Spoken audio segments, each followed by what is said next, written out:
ქართული ოცნების პროპაგანდის ქარხანამ უტიფარი სიცრუის ახალი სერია გამოუშვა, რომელიც ერთი შეხედვით ნაცნობი ჟანრისაა. კაცრად გასაიდუმლოებული შეხვედრა, დამალული მოწოდებები, დასავლეთის სქემა, ქაოსის გეგმა. ამბავი ასეთია. თითქოს გერმანიის ელჩი გასაიდუმლოებულ ვითარებაში შეხვდა ახალგაზრდულ აქტივისტებს. აუხსნა რადიკალიზაციის აუცილებლობა და მათ განუმარტა, რომ მხოლოდ მსხვერპლი შეიძლება გახდეს მასობრივი და რადიკალური პროტესტის საწვავი, რის მაგალითადაც ირანში მიმდინარე პროცესები მოიყვანა. ამ სკანდალში, როგორც ყოველთვის, ყველაზე მნიშვნელოვანი ისაა, რაც არ არსებობს. არც აუდიო, არც ვიდეო, არც მონაწილე პირების მონათხრობი ან დასტური, არც ერთი ფაქტი. სამაგიეროდ არსებობს ელემენტარული ლოგიკა და საჯაროდ დაფიქსირებული ქრონოლოგია. თავად ელჩმა გუშინვე შეახსენა პროპაგანდის ბრალმდებლებს, რომ 15 იანვრის შეხვედრა საელჩომ და თავად მან გაასაჯაროვა ფოტოებითა და მოკლე ინფორმაციით, რაც საერთოდ აცამტვერებს კაცრად გასაიდუმლოებულობის ლეგენდას. ერთის მხრივ აქ თითქოს ახალი არაფერია. ეს კამპანია გუშინ არ დაწყებულა. ევროკავშირის ქვეყნები, მათ შორის მათი ინსტიტუტები და დიპლომატიური მისიები დიდი ხანია ოცნების თავდასხმის ობიექტებია. გერმანიის ელჩი კი განსაკუთრებული, უკვე მონიშნული და დამუშავებული სამიზნე. თბილისიდან წამოსული დეზინფორმაციული ბრალდებებისა და აგრესიული რიტორიკის გამო გერმანიის საგარეო უწყებას არაერთხელ მოუწია თავისი დიპლომატის საჯარო გამოქომაგება.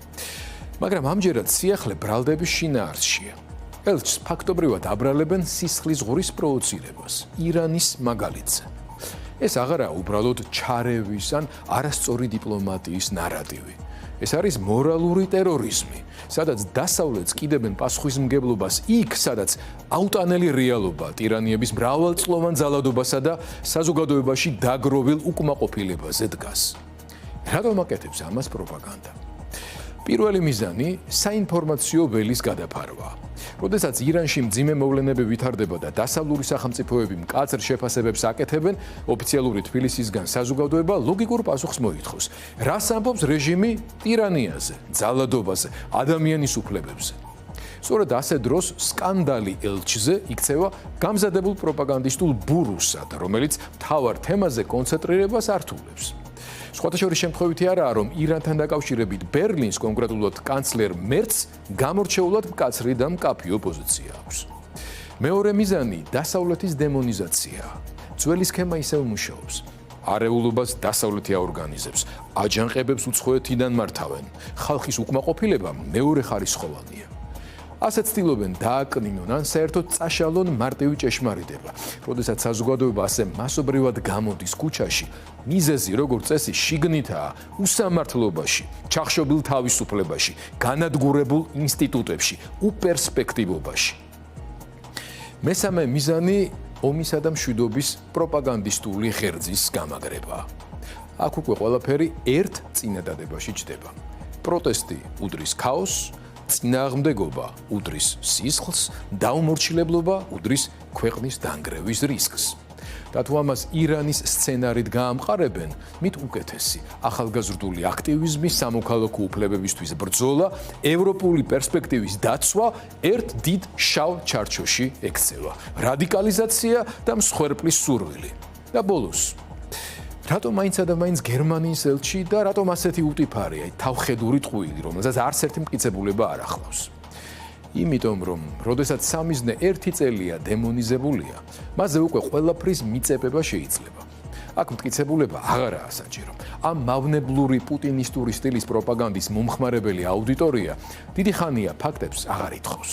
მათ არჩევანი გაკეთებული აქვთ ევროპული მომავლის ქურდი და სახელმწიფოს მიმტაცებელი რეჟიმის ლოიალობის სასარგებლოდ და ნებისმიერი დეზინფორმაციული სალაფავი, რომელიც როგორც კი ეკრანზე გამოჩნდება, მზადაა სიამოვნებით მიირთვას და თან იფიფ რა გემრიელია დააყოლოს.